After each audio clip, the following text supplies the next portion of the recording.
السلام علیکم زما د قدر وړ او محترم افغانانو، لکه څرنګه چې د افغان مجاهدینو همدارنګه د خبیث او مرتدو ترمنځ په سپین بولدک کې جګړه روانه ده. هغه شخص پکې مردار شوی دی چې زموږ د افغان خور مور عزت ته لاس اچولی و.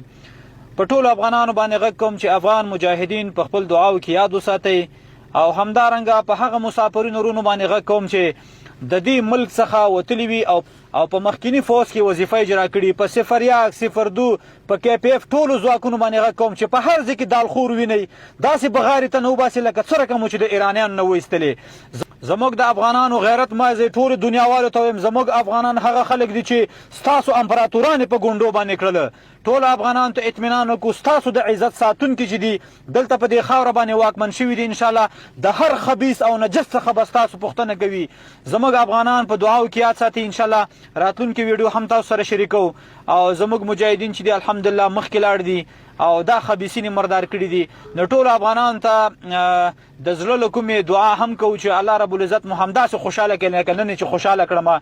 الحمدلله پنجابیان مردار دي او ما ته راپور راغلی چې داسې امبولانسونه اخوا طرف ته روان دي د زخمیانو. نو مجاهدینو په لاسونو مبارکت شه. ټول ملت تاسو ته دعا کوي، ټول ملت تاسو تر څنګ ولاړ دی. په ټولو افغانانو باندې غږ کوم چې دالخور د نه یو پاتې نشي، دا نجس په افغانستان کې په کابل په هر ځای کې چې پاکستاني ادرس لري ما ته راولېږي. انشاءالله دا رقم بغارې به ته نه وباسم، قسم په الله د دې هغه نسل به یاد ساتي. سلام علیکم ورحمت الله.